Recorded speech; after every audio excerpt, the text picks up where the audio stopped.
Well, good evening, everyone. Welcome on behalf of the New Hampshire Institute of Politics, the Bookmark series. Tonight, a special moderated conversation with the author of the book, What Were We Thinking? Hi, everybody. My name is Scott Spradling. On behalf of St. Anselm College, I'd like to welcome all of you for joining us for what will be a very interesting and potentially spirited conversation about our former president. And we have two really wonderful people to lead the conversation for tonight. A quick note. This event is being recorded so others can watch it in the near future who can't be here with us live tonight. So please note that you'll be able to review at some point in the near future. I'm sitting in for Neil Levesque tonight. Again, my name is Scott Spradling, and the author of the book, What Were We Thinking? A Brief Intellectual History of the Trump Era, was written by Carlos Lozada, the Washington Post Pulitzer Prize-winning book critic and author of this wonderful book. And we're also joined by Dan Balz, the chief correspondent for the Washington Post, for this moderated conversation. This will be a simple format. I'm going to turn it over in just a couple minutes to Dan for his conversation, where he and Carlos will lead us through this book, some of the findings, and answer this basic question that is the title of the book. At about 6:30 or so, about halfway through, we'll turn it back over to questions. What I would ask for you to do is, for all of you interested in asking a question of Carlos, to put the question into the Q&A function here on Zoom, not in chat, but the Q&A. That's what we'll be able to monitor, and that's the questions that I will draw from in asking follow-ups after Dan and Carlos have had a chance to chat through. We'll wrap up right at about 7 o'clock. And we really hope that you enjoy this seminar and this conversation. For background, Carlos Lozada is the nonfiction book critic of the Post. He won the Pulitzer Prize for Criticism in 2019 and has received the National Book Critics Circle's Nana Baccalian citation for excellence in reviewing. During his 15 years with the Post, he also served as the Outlook editor and overseen news coverage of economics and national security. Previously, he was managing editor of Foreign Policy magazine, a Knight Baglehoe Fellow in Economics and Business Journalism at Columbia University, and an adjunct professor of political journalism at the University of Notre Dame. We are absolutely thrilled to have him. So now, without further ado, let me introduce my very good friend, Dan Balz, whom I've known, even though he's a very young man, I've known him for a long time covering presidential politics here in New Hampshire. He is the chief correspondent at the Washington Post. He joined it in 1978 and has been involved in political coverage as a reporter or editor throughout his career. On a personal note, I've known him for 20 years now, and he's always been a gentleman, a friend, an outstanding writer, and truly a journalist that others should really mirror their careers after. At the Post, he's reported on no fewer than 10 presidential campaigns. He's the author of several books, including 2 bestsellers. He's a regular panelist on PBS's Washington Week and a frequent guest on public affairs programs. So Dan, Carlos, thank you both very much for being here. And Dan, the floor is yours, my friend. Scott, thank you so much. Welcome to everybody. Scott, it's great to reconnect with you. I think of all the times I've spent on the trail with you up there and haven't seen you in a while, so it's great. I want to say at the outset, thanks to the New Hampshire Institute of Politics for an opportunity to be part of this session, and also for their hospitality over many years. The NHIOP has become kind of a home away from home for me when I'm in New Hampshire, and I'm greatly appreciative and happy to be here. And mostly, I'm so pleased to be able to have this conversation with Carlos, who I haven't seen in a year, but Carlos is a friend and colleague at the Post, and as you'll soon see, he's smart, engaging, insightful, and an all-around good guy.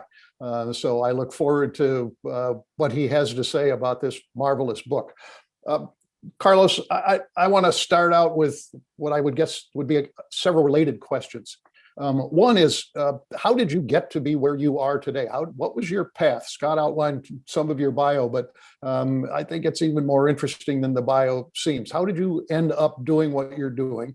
And then secondly, how did you come to write this book? How many Trump-related books did you have to read to do this? And did you start out with the idea of doing your own book, or did that come to you very far at the end? Right. Thank you, Dan. It's such a pleasure to be here with you, and thank you also to the New Hampshire Institute of Politics. I wish we could be doing this in person. Maybe the next time. So I'm a book critic for the Post, and I think it was dumb luck. I mean, I never imagined I'd end up as a book critic, even as a journalist, really. I did not write for my high school or college paper. I mean, all our colleagues at the Post were like editing papers in the womb, like it's sort of what they were born to. I came to it late. I studied economics and political science in college, not English or journalism. And I even did a graduate degree in public policy and went to work for the Federal Reserve. Like that's where my professional career started.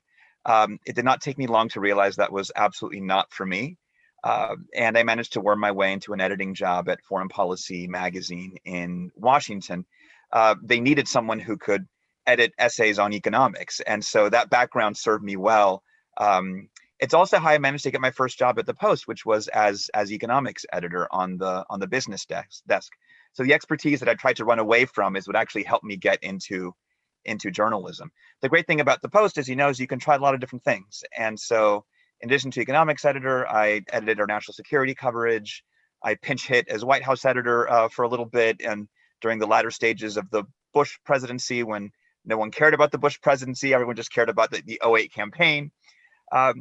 And then I was the Outlook editor, which is our Sunday opinion section. And that was really my dream job. That's the job I always wanted, in part because it lets you cover anything and everything. I did that for about 5 years. And then I was getting antsy. I wasn't sure what to do next. And that's when our longtime book critic, Jonathan Yardley, announced he was going to retire after more than 3 decades in the job. And I knew instantly that's what the next thing should be. And all the different beats and issues that I had to edit or write or think about in the prior years all would make sense here. It all made sense together, because as a book critic for nonfiction, you have to write about politics and history and culture and economics and science and what have you. And so it's funny, none of the bosses at the Post wanted me to do it. They wanted me to keep being an editor because that's what editors want you to do. And that was what their druthers were. But they relented and they let me do it. And it's been now for about 5 or 6 years. And it started actually just a few months before Donald Trump announced his candidacy for the Republican nomination. I definitely did not have a book in mind when I started doing this. I just thought I was being creative about my job. And for instance, when Trump started doing well in the polls, that summer of 2015, early on, I thought, look, I'll just read a bunch of books that Trump wrote or that, were ghostwritten for him to see what they reveal about him, because even ghostwritten books tell you a lot about how someone wants to be perceived. So I read The Art of the Deal and several others and, wrote a piece about it and thought that would be it. Okay, I did my Trump thing, it's done. But then you start winning primaries and people suddenly want to know about Trump supporters. And you have all these books coming out about the white working class and hillbilly elegy and white trash and a bunch of others. So like, okay, I'll read those and write about those. Then he wins the presidency. And suddenly there's all these books about, the resistance books start coming out. So I was like, well, okay, I'll read and review those. And that's when it hit me that this was my beat now, that this is what I was going to be doing, that all the big fights of the Trump era would be litigated in kind of these rapid fire books that were coming out. So I knew I would read and review a lot of them. I ended up reading close to 150, actually more than 150. I wrote about close to some 150 in the book itself. And these are books about all the big battles of the Trump years. So whether by, insiders or journalists or academics or activists, supporters and critics of the president, left, right, and any place else. So 2 things I want to follow up on. One is explain the title, which, as I have read it and thought about it, can be read 2 ways. One is, what were we thinking in intellectual history? So this is what people were thinking. The other, of course, is a more politically charged way of interpreting it, which is, what were we thinking? So was this a deliberate on your part to make it be read 2 ways, or how do you want that title to be read? Well, I want it to be read in any way that would cause someone to pick it up and click on it and read a review. No, but honestly, I struggled to come up with the right title for this book. I had all these terrible titles that I was in love with. I've never written a book before, and my publisher quickly disabused me of all my bad titles. but I didn't like the ones they wanted. And so we were kind of at an impasse. And in desperation, because we were, right up against the deadline when we needed to have something for the promotional materials, I emailed a bunch of, friends and colleagues in publishing and in editing, and just said, look, here's a couple of paragraphs about the book I'm writing. What do I call this? Here's all my ideas for the title. And it's a colleague of ours, Dana Milbank, who immediately wrote back and said, this is it. The title is What Were They Thinking? And I loved it, but I wanted to change the they to we. I didn't want it to feel accusatory, like an us them thing. And we is far more encompassing. I think we're all in that we. And I very much do think it's both of those meanings that you highlight. I think you can read it in a kind of exasperated, like, what were we thinking, when we went through this? But also what I like about it is that it's very straight. It's also, this is a book about what people were thinking during the Trump presidency and the way they tried to think through it through books. And so I hope that people are as sort of perspicacious as you are and get the two meanings that I'm trying to throw around there. The only thing I insisted on is it would have no punctuation. Not what were we thinking, question mark or exclamation point. I think there's too much punctuation in book titles. Points, no, not. Carlos, why do you think this former president spawned so many books? I mean, what was it about? Obviously, from the beginning of his candidacy, there was enormous interest in that candidacy. Part of it was his celebrity, part of it was his style, part of it was that he was doing better than a lot of political pundits thought he would do. But I mean, it is extraordinary when you think of the number and variability of the books that were created as a result of his presidency. What is it about Donald Trump that did that? Someone did the math on this, comparing the number of books written about Obama in his first term versus the single term of the Trump presidency. And, Obama generated a lot of interest, and there were roughly some 500 books written about him during that year. There were about 1,200 written about Trump. It's just an extraordinary difference. And we're not talking like Obama versus, or Trump versus Carter or something. We're talking about a president that really was an extraordinary figure as well, in Barack Obama. So even the 150 I read is just a fraction. I think that there was a certain commercial appeal. I think people were very interested, and when the first book started doing really well, there were a lot of book contracts that got signed. But I think there's a simpler explanation, and that's that a lot of people were shocked by Trump's election. I mean, even the Trump team seemed to be a little bit shocked by Trump's election. And the authors, as well as readers, were trying to make sense of a very disorienting moment. And books help us do that. That's where a lot of books come from. There are so many books of the Trump era that in their prologue or introduction say, like, I decided to write this book on election night 2016, because, there are people who just write books about the presidency and, because they're political journalists, because they're historians. But there were people that were motivated in particular to write about Trump because he's a fascinating figure, because he's a polarizing figure. But I think because people were shocked. And like I said, people use books to make sense of these moments of disorientation, which that night certainly was. So you've alluded to how you kind of divided these books into different categories and genres, kind of what I would call Trump Nation, or the resistance, or identity politics, the assault on truth, the Me Too movement, et cetera. Can you describe in a little more detail how and when you began to think about organizing this book and those books, and which of these do you think of as truly Trump books as opposed to books about the Trump era, and that not necessarily Trump specific? I think that's a key distinction. I think that I don't think I would have particularly enjoyed solely reading books that are, just about the day-to-day management of the White House or the day-to-day workings of the administration. I tried to define a Trump book very broadly. I didn't just want the exposés. I decided that books about immigration policy, books about identity and truth and democracy and gender, even if they were not primarily about Trump or even touched on him only tangentially, also counted as Trump books for me, because they hit on the important debates of this period. If I had just had to read like Michael Wolff style books over and over again, I think I would get a little, I would get a little tired and a little frustrated. I'm going to follow up on that in a minute. Go yes. ahead. Sorry. Also, I what I try to do in my job in general is, because there were, believe it or not, there were occasionally books that had nothing to do with Trump that I would also have to review.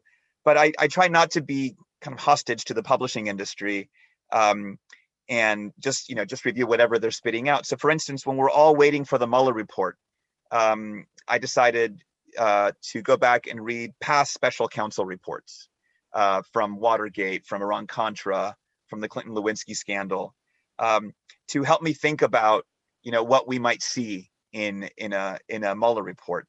For me, that was just as much a part of the beat as reading quote unquote Trump books themselves. So I organized the book. This was the hardest part for me, was to sort of figure out what would be in it and what would not, like what merited inclusion, what counted as a Trump book, and as a book that's sufficiently on target of the big debate. So I did a chapter on all the white working class books, well, many of them, a chapter on resistance books, on immigration, on the fights within the conservative movement, on truth and identity and Me Too, all the Russia books. My God, there were so many Russia books, and all these books about democracy and the fate of democracy. But even that, is not comprehensive. If I were doing a volume 2 of this book, which I am not going to do, I could have had chapters on Trump and the evangelicals, on America First, right? Trump's foreign policy, what that really meant, on impeachment. I almost had a chapter on impeachment, and I'm so glad I didn't, because I would have missed the second impeachment. The book came out in October, well before the impeachment due to the events in post-election. Yep. So the ones that I found most valuable were, or at least valuable first, I would say, were the ones that I think just kind of retrenched to their very predictable corners politically or ideologically. At the same time that Trump's presidency was shocking, so many writers responded by saying, like, this just proves what I've been saying all along about everything, right? About campaign finance, or about class or race or identity. The resistance books were like this. Lots of anger and emotion. I joke that it's just the how awful I felt on election night genre of books, which are the same story over and over again. Everyone's warning about the death of the American experiment, but the cause of death depends on the specific expertise and interests of the writer, right? So philosophers worry about the death of truth. Internationalists worry about the death of alliances. Political scientists worry about the death of democracy. And of course, the historians all write books saying, we've been here before. Broadly speaking, I wanted to be very generous about what I consider to be a Trump book. And what I found is that even books that were conceived of before Trump was even a candidate ended up becoming Trump books. Hillbilly Elegy does not mention Trump, but it is a Trump era book. White Fragility does not mention Trump. It is a Trump era book. And so that, I think, helped me in my reading appetite to be able to kind of stray beyond just the nitty-gritty inside of the White House tomes. Carlos, how many of these books were basically written to an audience that already agreed with 98% of what was in the book? And how many of them would you say, or what types of books were written as a way to get people to think differently about the Trump era, whether pro or con? I'd say there were a lot. I think a majority of I haven't done the math, but just based on the incoming I get of all these books, I'd say that a majority of these books are very partisan, come from a very definite worldview and position on the president. That doesn't make them bad books. It just means that you sort of know what you're getting up front, and they cater to a particular audience. There's even books that, like Sean Spicer's book, right? Sean Spicer was neither sort of critical enough to appeal to Trump critics, nor sycophantic enough to appeal to the sycophants. And as a result, I don't know anyone who read that book. I mean, it sort of like fell between those two stools. And that said, I would say that, even a book like Benjamin Wittes and Sue Hennessy's book, Unmaking the Presidency, is a book that is written from a point of view that's very critical of Donald Trump, but at the same time really explores, where these norms of presidential conduct that Trump was violating even came from. What does it mean when they are violated or upended? It's a book that gives you context to understand all the day-to-day mayhem.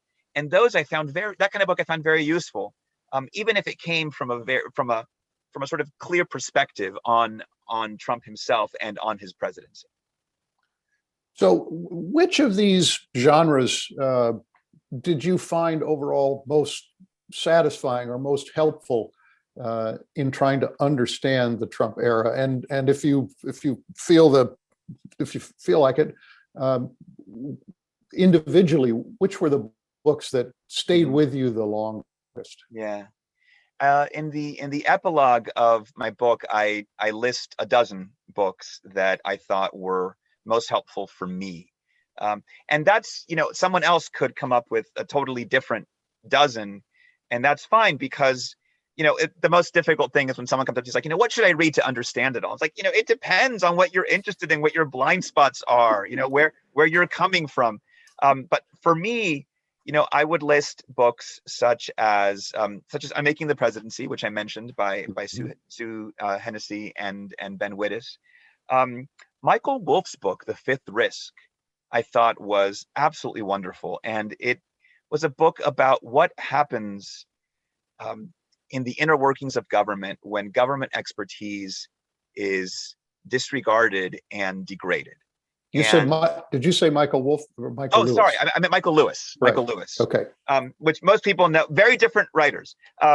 Which most people know Michael Lewis from, Moneyball or The Big Short or The Blind Side or all these amazing movies that become amazing books that become movies. And this book looked at three cabinet agencies, and not you didn't go to like the Pentagon and State and Treasury. It was Commerce, Agriculture, and Energy. Three cabinet departments that are not especially sexy.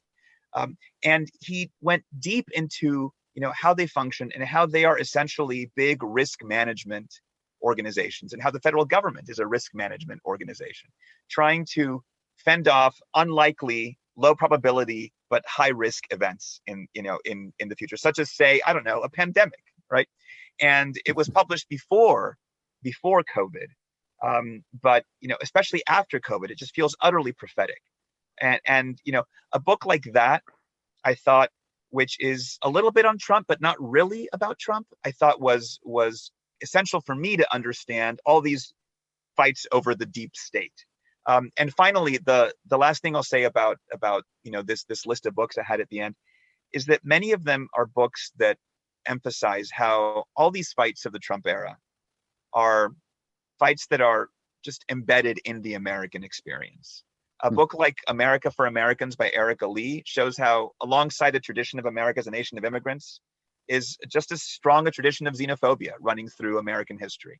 A book like One Person, No Vote by Carol Anderson is a book about the battle for voting rights and the reality of voting suppression and the very insidious forms it can take, long before anyone was looking at, special elections in Georgia. And a book like Jill Lepore's These Truths is a book that explains how the self-declared truths of this declaration of the Declaration of Independence were basically violated from the very beginning, and the whole of American history is a fight over getting them right.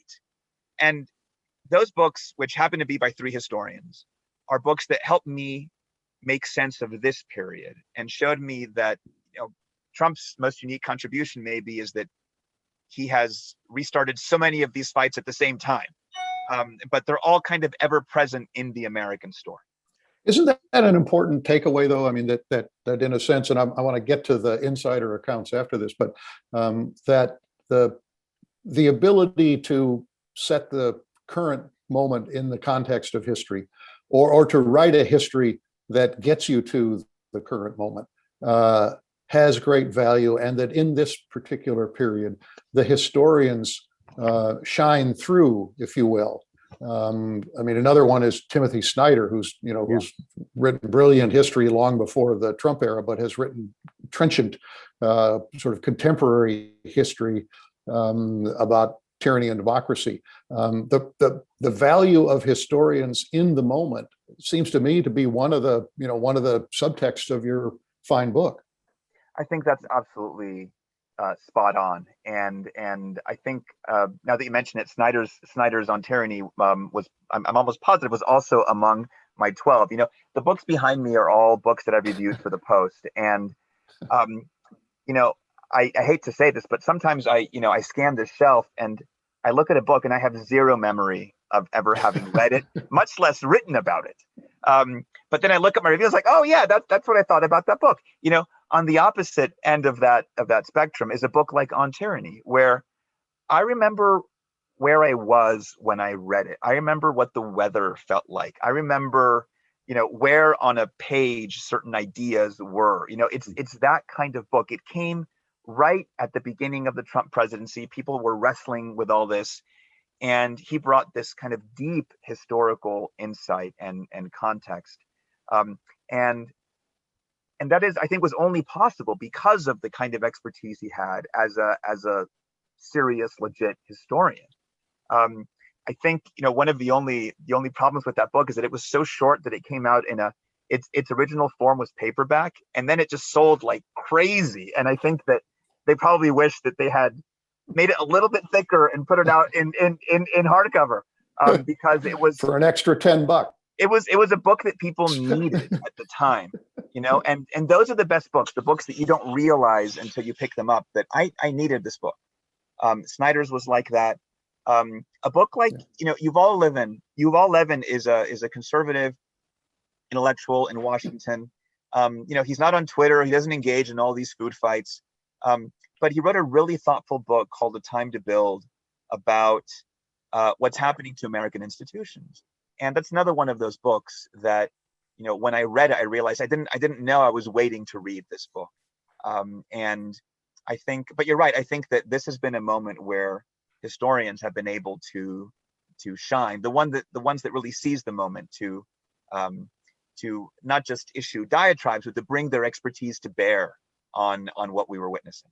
Yeah, and yet it's the insider accounts, often by political journalists, that were huge bestsellers. I mean, Michael Wolff's book was the first. Mm-hmm. Bob Woodward had two Yes. huge sellers. Our colleagues Phil Rucker and Carol Leonnig had a #1 bestseller. All of them were insider accounts, and they were just three of any number.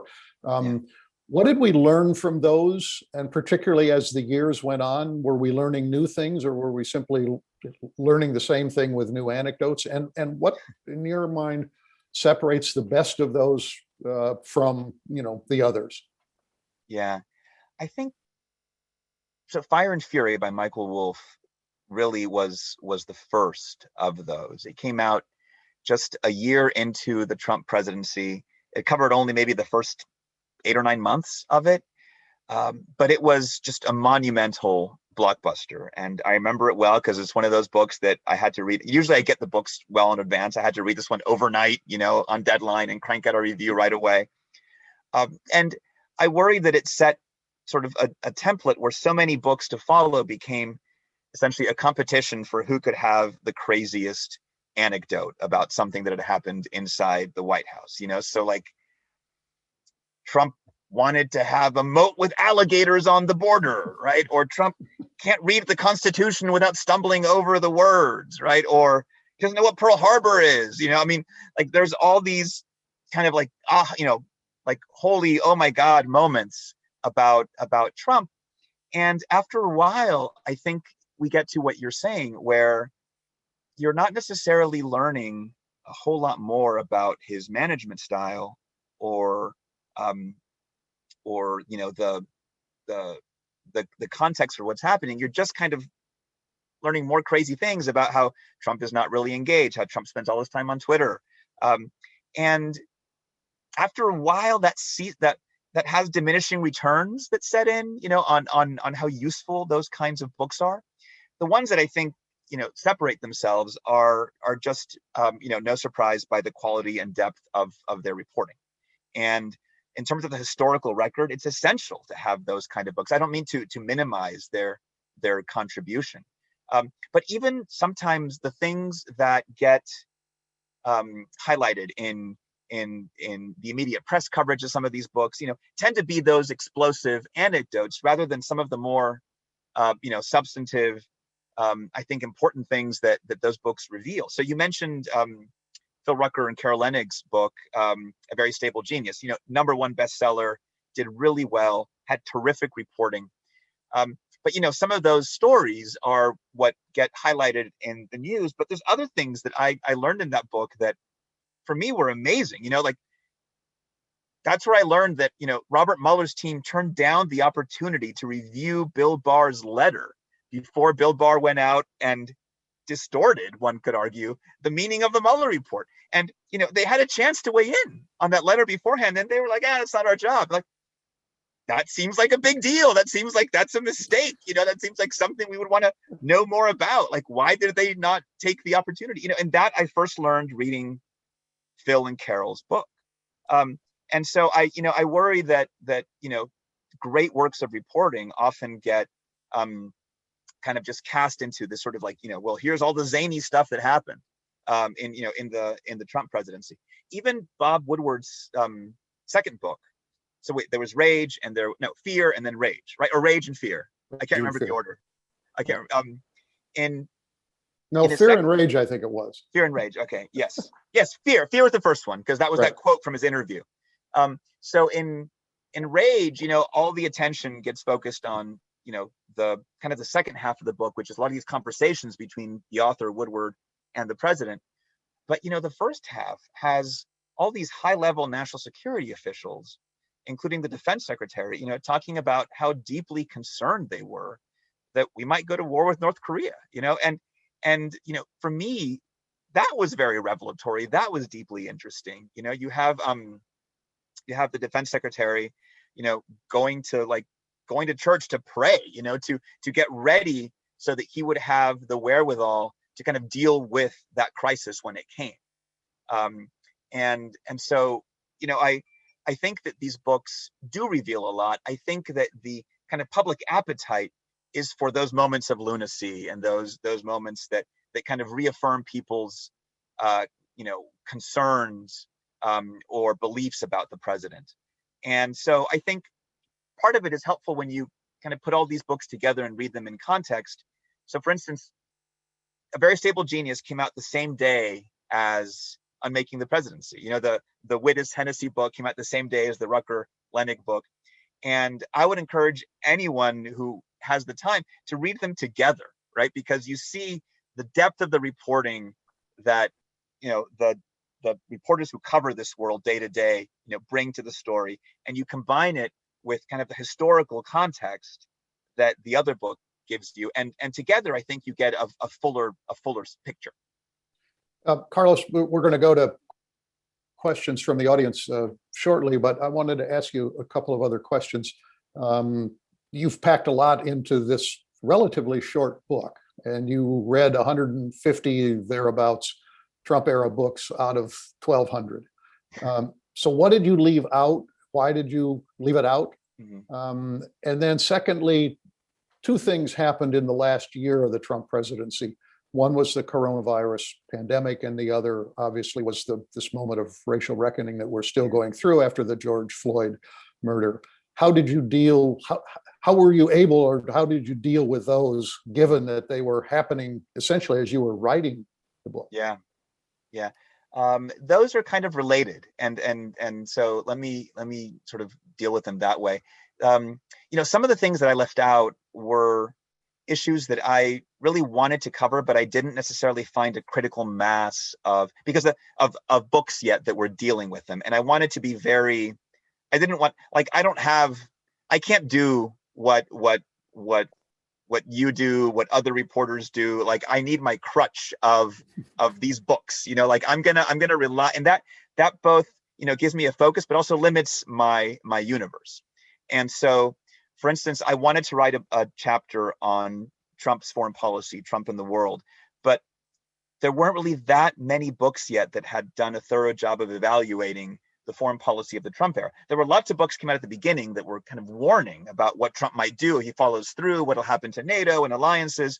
But then there weren't many books that had done serious evaluations. They started coming out throughout 2020 in the fall, and that's when I was already wrapping up the book. So if I'd had even a few more months, I would have wanted to do that. I think you have to think about what America First and that whole idea meant in reality, how Trump's presidency affected not just institutions of American democracy and American society, but what it meant for the world.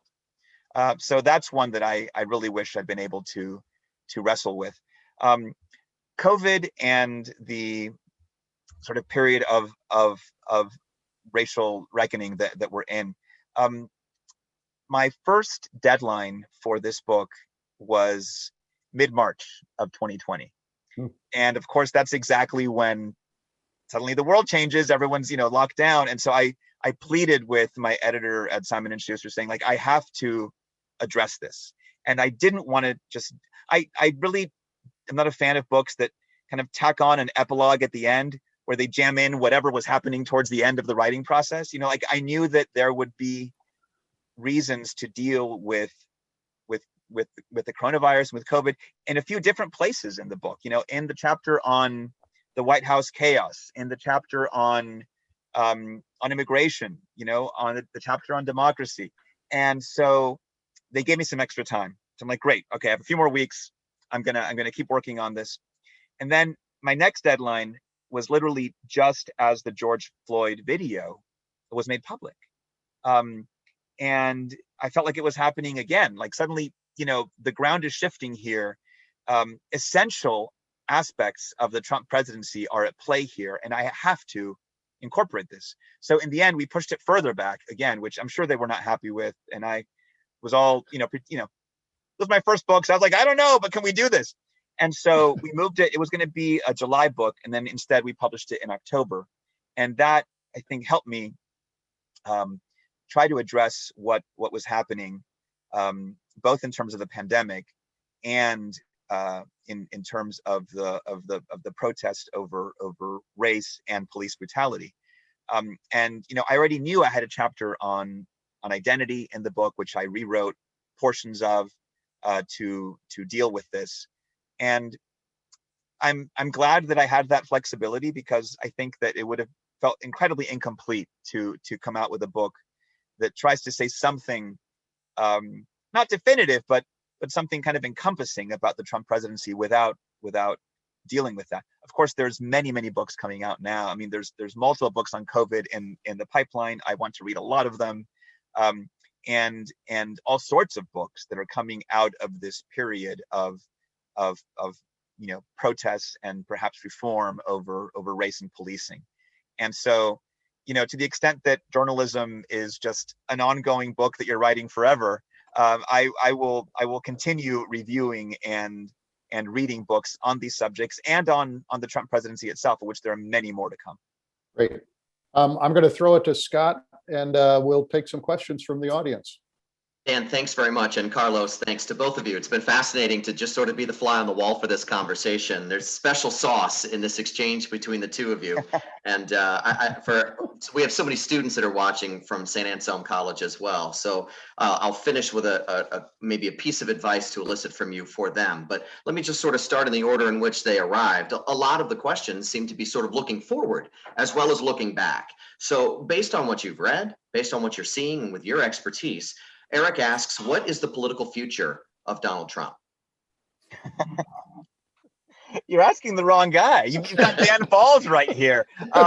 So, I mean, I think a more interesting question is, what is the political future of Trumpism and of some of the, I wouldn't say more interesting, just a different way to frame that question.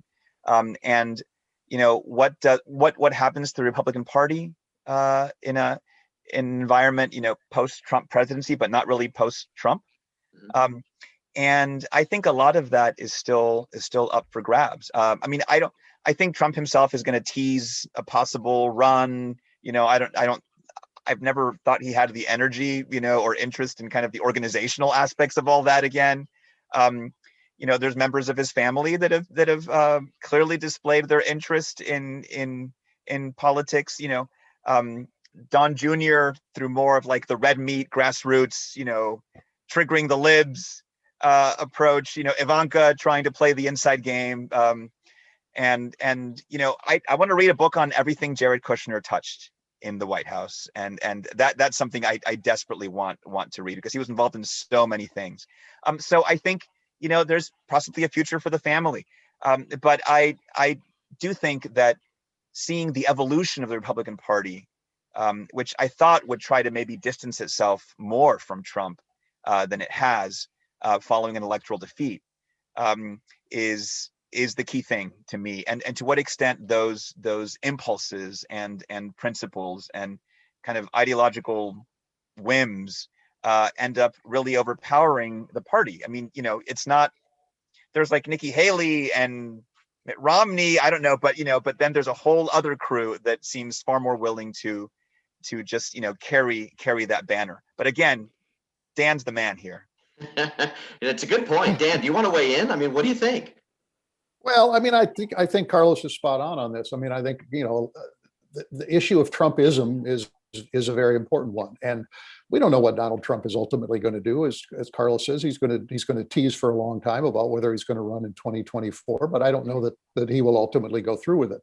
He clearly wants to play a role inside the Republican Party right now. I mean, I think he clearly wants to be a kingmaker, and we will see what the impact of that is. I mean, if he endorses a lot of people in primary elections and they win, and then they don't win in the fall of 2022, that's going to tell the Republican Party one thing. If they do win, that's going to tell them another thing. So in a sense, we've got a preliminary battle that's going to go on between now and 2022. And I think after that, we can begin to evaluate more clearly what his future is and what the future of Trumpism is. He's clearly changed the party at this point.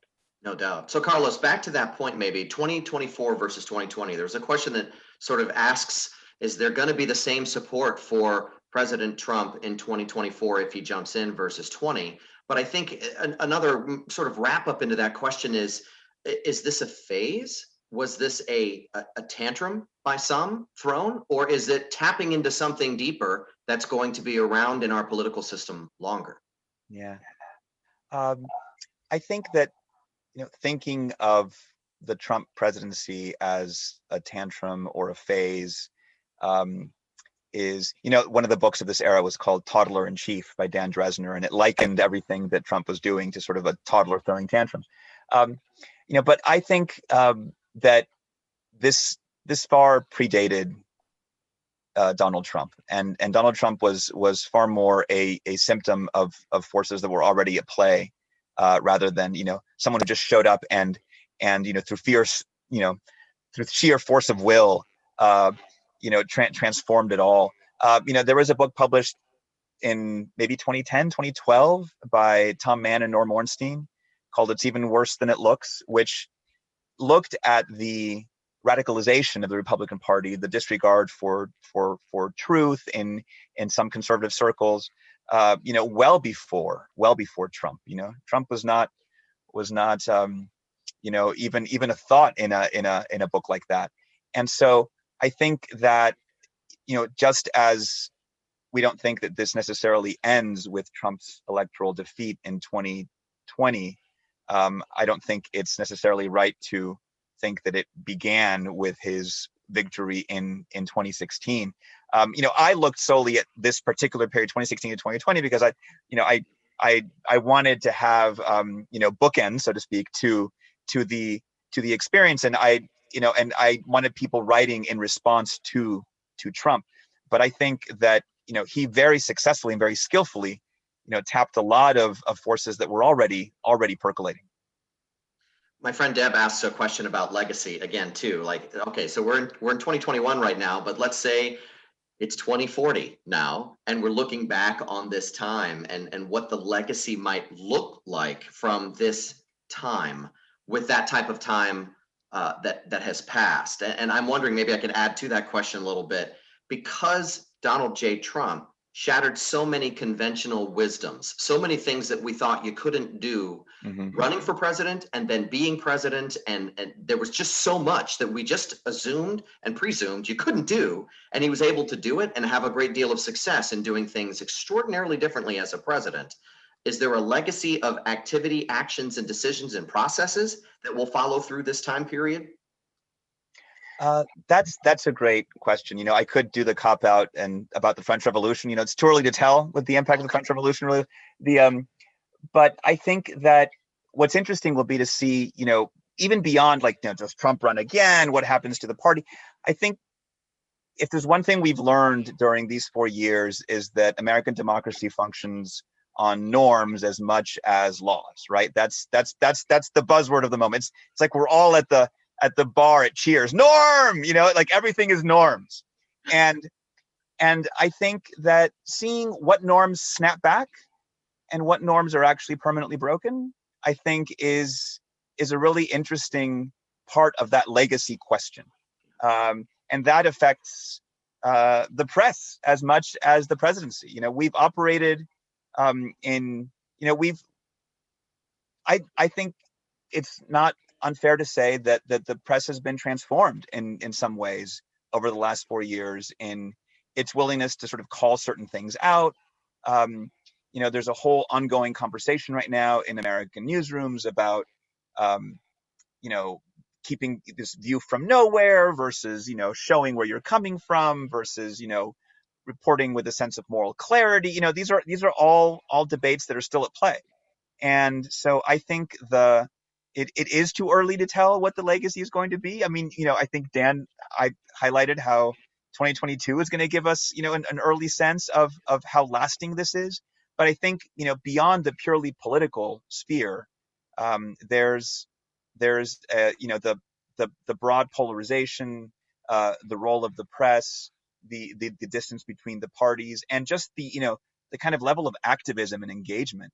All those things have really perked up during these past 4 years. Biden said he was he's going to try to cool things down, make you not think about the president every day.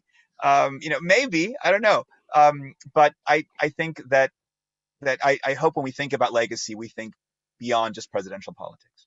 You talked about polarization a second ago, and you mentioned the distance between the parties. So Republicans, Democrats, readers of your book, how do you hope Republicans what do you hope they would take away from your book? What do you hope Democrats would take away from your book?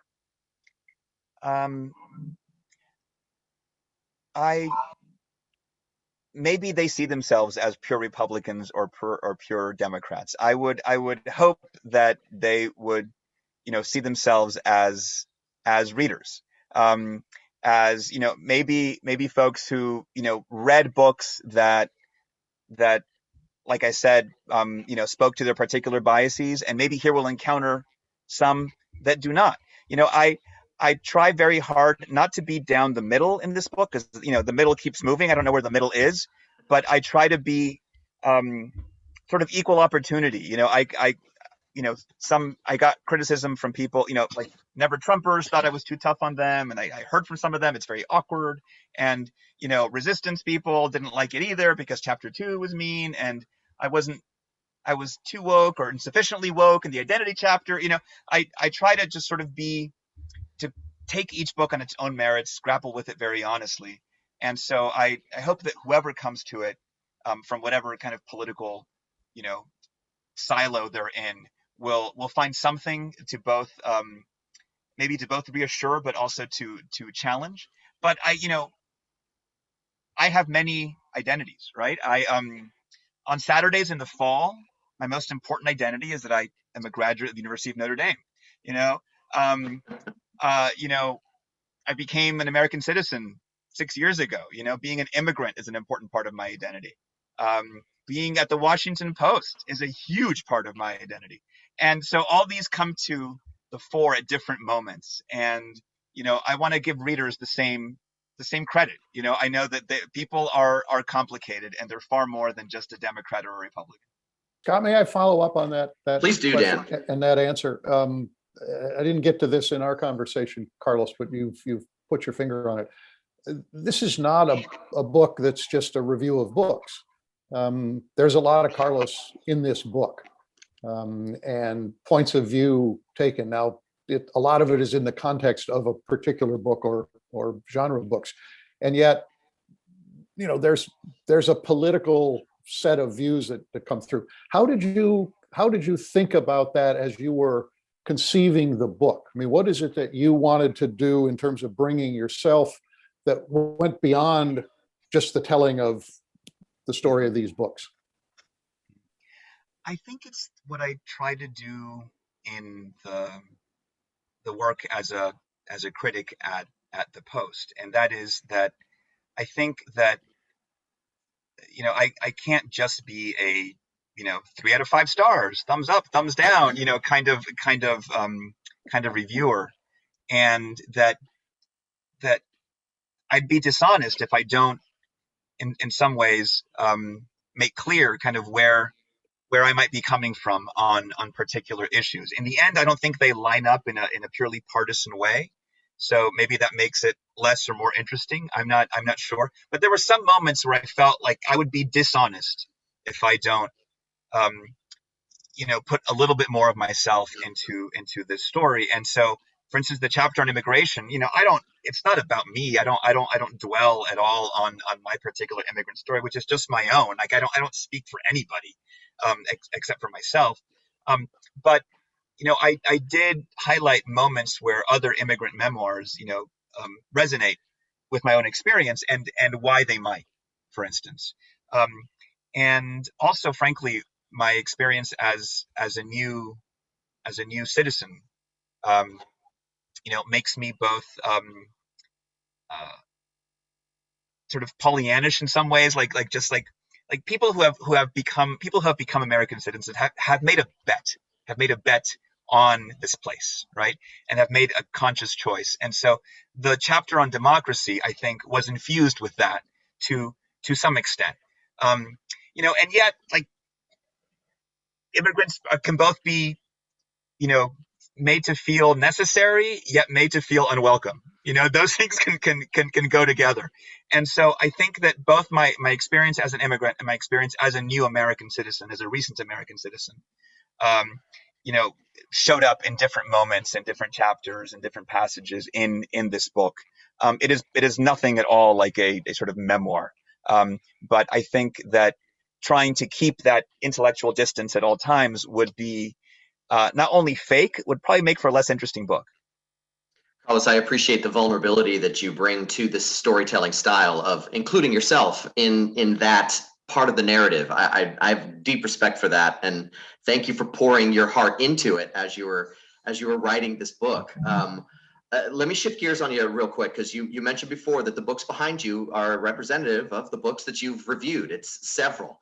I have a couple questions here that I'm just going to link together in the interest of time, asking about how quickly you're able to judge a book's being genuine versus potentially a cash grab, and maybe my friend Alex asks specifically about Sean Spicer's book and how his lack of position that you were talking about prompted maybe less interest, and what would you attribute that to? Is it maybe to the rising polarization, and what would you say are the positives and negatives of remaining unbiased or fair to both sides when you write about this entire genre?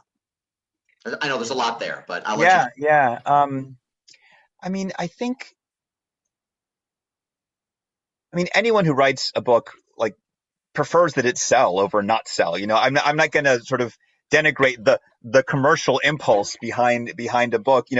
The moment my book is out, I become just shameless and trying to get it before as many people as I can. And so, I have no problem with publishers and authors, selling books and earning out their advances.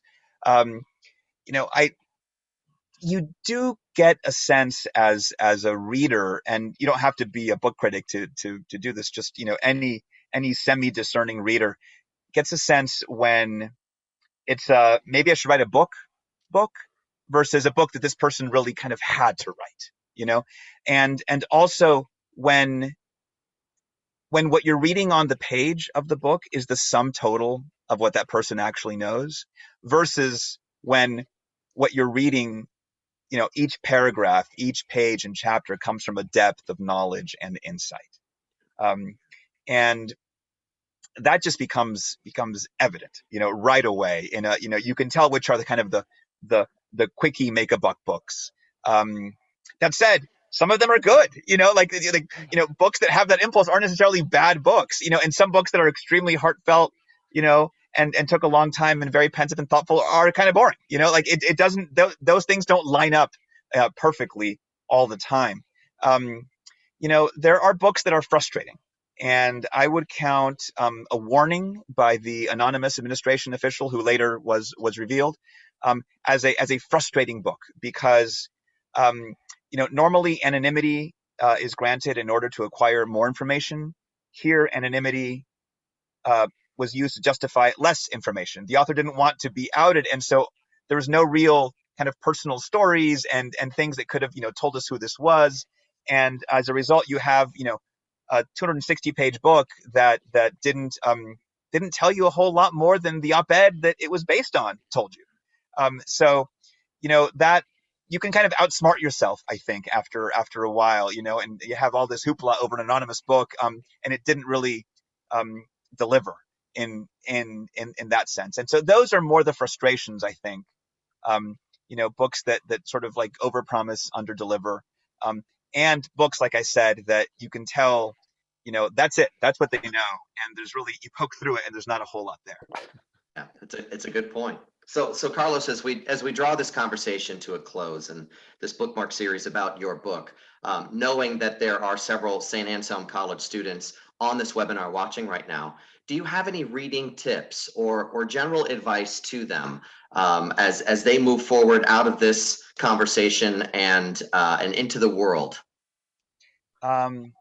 Yes. I mean, aside from just read, copiously and often, I would encourage people to reread. There's always a compulsion to the new book, the new author. If you can, I would rather know 5 books really well than 10 books just sort of so-so, rereading books, you find, and, just like you never dip your toe in the same river twice, etc. You never read the same book twice because you're changing. You come to it with a different set of assumptions and experiences. And so I've discovered I had to reread a lot of books that I had read, even for this project. Books that I read early in the Trump presidency, I reread again towards the end, and I was struck by different things. Timothy Snyder's book that we talked about early on. Different parts of that book spoke to me in 2019 or 2020 rather than 2017. So I would really focus on the power of rereading, especially books that you felt you loved or you felt you hated. You'll discover new things in them as you go along. I love that. What Were We Thinking? A Brief Intellectual History of the Trump Era by author Carlos Lozada. Carlos, I deeply appreciate your input and insight tonight. Dan Balz from the Washington Post, a dear friend. The two of you made for a very interesting and certainly a very fast hour. And let me, last but not least, thank all those that attended this conversation. Wonderful questions. I wish we could have gotten to all of them, but I think it would have, we might have been here pretty late into the night to try to get to all the questions. So Carlos, Dan, thank you very much. On behalf of the New Hampshire Institute of Politics at St. Anselm College, I'd like to thank everyone for their time and energy and questions, and the very best of luck. Have a wonderful spring and summer. Take care, everybody. Good night. Thank you. Thanks, everybody.